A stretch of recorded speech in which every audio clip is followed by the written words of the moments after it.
L'accès à ce site est réglementé par des lois coutumières. La forêt communautaire au Congo de Nakbatol, dans la préfecture de Penjal Ouest, s'étend sur une superficie de 43 hectares. Et c'est sur les yeux guidés d'un leader de la communauté que nous parcourons sa délimitation.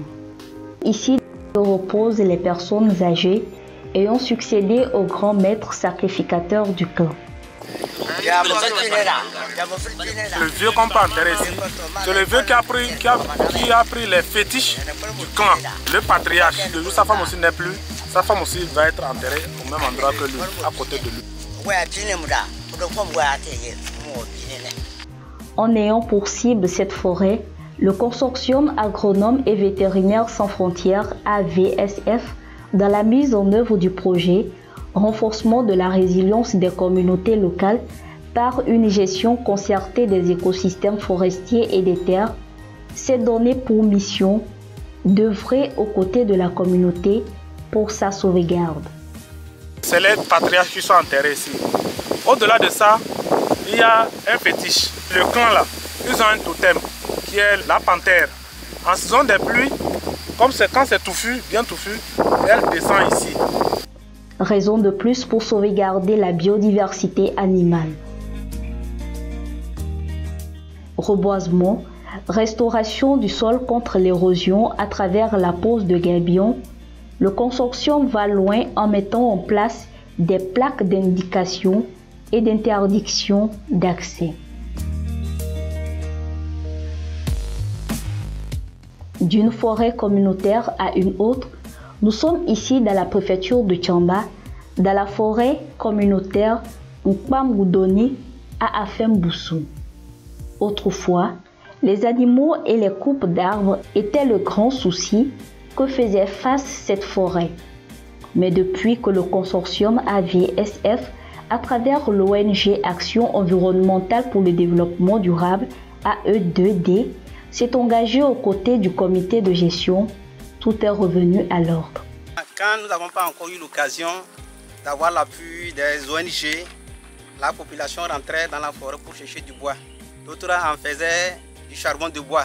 En 2000, quand vous venez ici, vous allez voir un boulevard, vous allez voir des passages un peu partout. Il y avait vraiment un impact négatif sur la forêt. Mais grâce à la sensibilisation et au dialogue permanent, nous avons pu arrêter ce phénomène.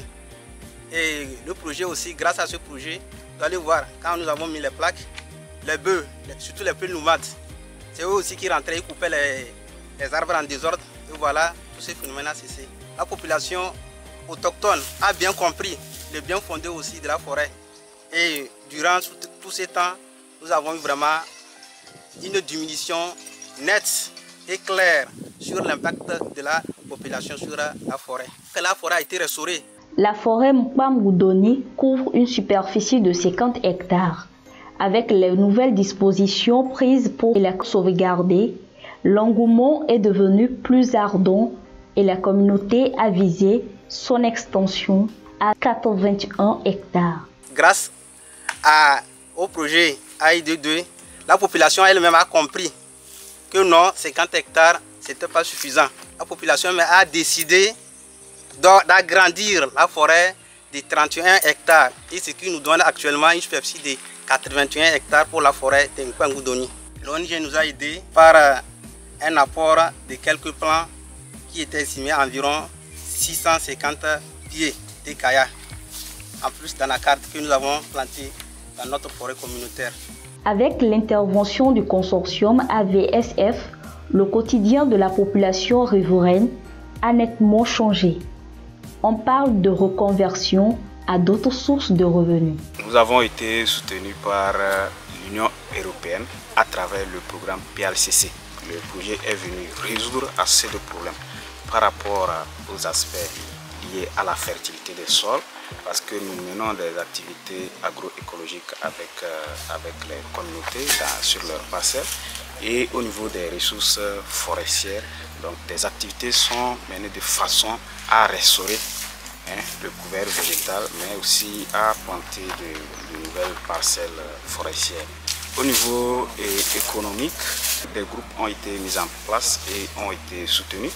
Les pépinières, il n'y avait pas ça avant, donc ils ont été formés et c'est devenu une activité économique pour eux.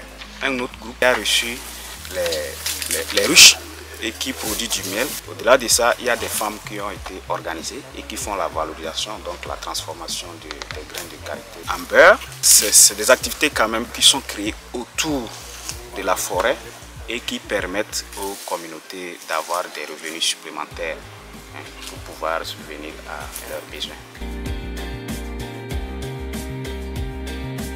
Aujourd'hui, la forêt communautaire Mkpam-Goudoni connaît une métamorphose avec la reconstitution de son écosystème.